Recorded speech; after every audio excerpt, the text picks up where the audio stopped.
All right, Pisces, welcome to your weekly Sidereal Astrology forecast. This is going to be for January 4th through the 10th of 2016. My name is Athen, and this is for Sidereal Astrology. If you are new to this type of astrology, do check the description down below because the signs are different. All right, Pisces, so this week a lot going on astrologically, a lot of planets shifting direction. We've got Mercury going retrograde, your ruler Jupiter going retrograde, and a lot of aspects as well, not to mention a new moon on Saturday. So as you can see here, very busy week. It's usually a mixed energy, as it often is with so much going on, astrologically speaking, that is. Now, it's the balsamic phase, so the energies are actually dying down this week as we approach that new moon. So you'll probably feel that lowering of energy, but a lot of it's going internal, a lot of energy is going reflective with all this retrograde movement and this balsamic phase.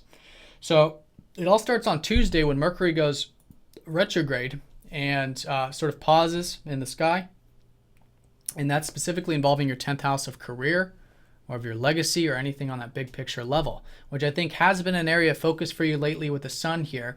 And it's going to be an area of change for you this week.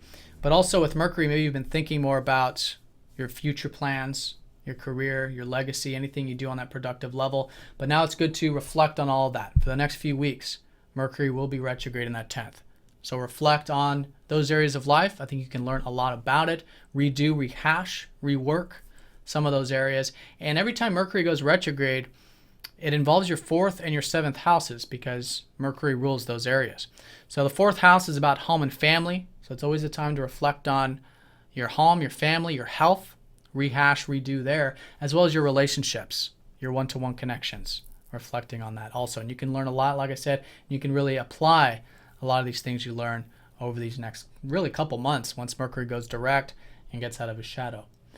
So that's the early part of the week. Now, Mercury has been squaring up to Mars, I do want to say. So if you've been feeling very assertive or very direct about the one-to-one connections, relationships, or what have you with Mars there, being very grounded, just as it has been important last week, this early part, very patient with that, patient with those areas in regards to relationships, home, family, even the career things. With this, and then it does become very constructive in that sense. Now also on Tuesday, Venus does square up to Neptune, your modern day ruler.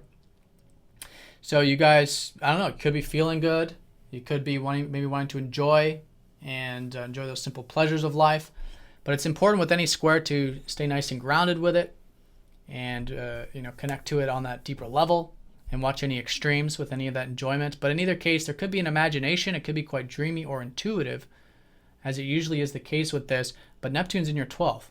So there's a lot of this spiritualization energy, intuition that's really been developing, and faith and trust over the past many years with Neptune in this 12th. But staying grounded with, I would say specifically, any of those visions, those ideals, in terms of how you can apply them along your life path. Venus is in your 9th house, which is an area of seriousness for you, your life path. Saturn in the 9th is about how you can really ground your life path, how you can ground your future and what's possible in life, really merge the expansion with the building, with the healthy amount of restriction, so it becomes something real and meaningful to you with Saturn and Scorpio. But with Venus lately, and you probably felt this last week, is that there's more enjoyment to be had. Maybe about travel, adventure, spirituality, opening your horizons in some sense. And so it's a great week for that, staying grounded with it, of course, but it can be quite dreamy. And you can really take those maybe dreams or possibilities and turn it into something real this later part of the week with Venus going over Saturn. All right, that's a good way of working with it. So another thing too is, this is involving your communications, staying grounded and bringing extra attention to the communications this early part of the week. And later in the week, really building them in that more solid sense.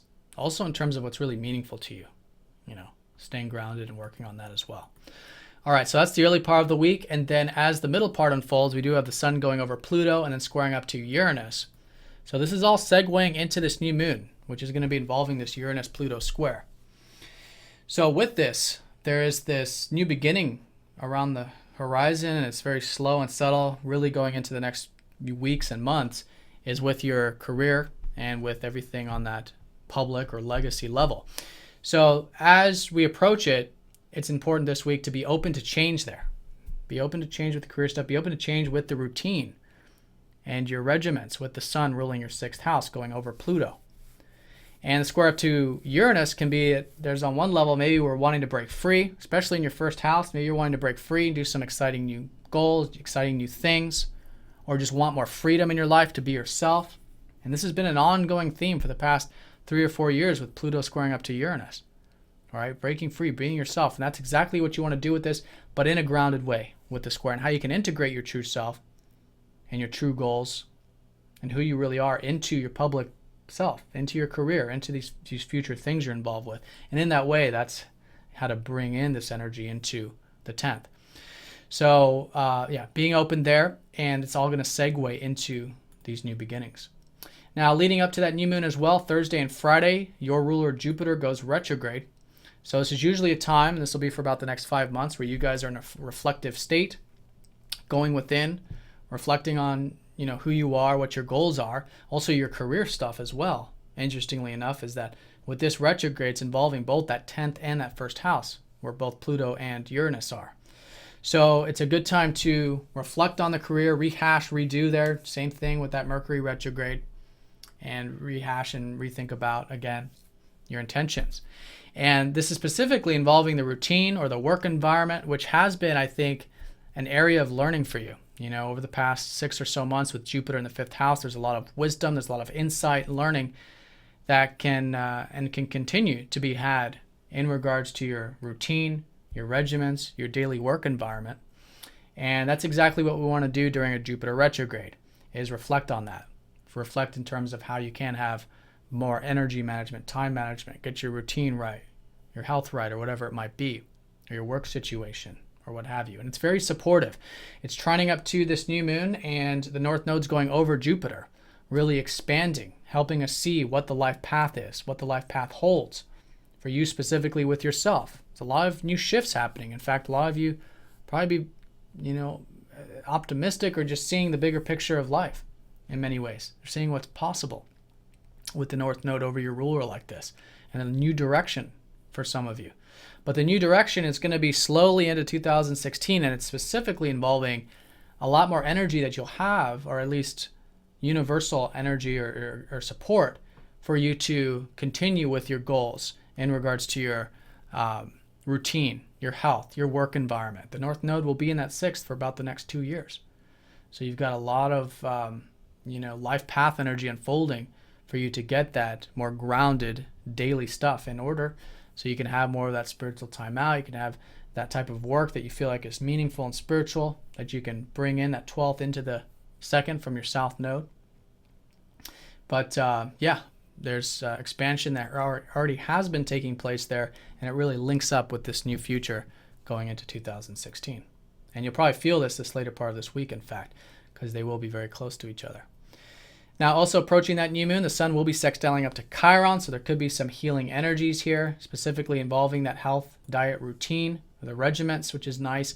And then Venus goes over Saturn, like I was saying, where you guys might be, where there's that hard work and discipline with expanding your horizons. You can enjoy it, I think, a little bit, and really take the communication seriously this later part of the week, as well as whatever is really deep and meaningful, those deeper connections and bonds, with Venus ruling your 8th.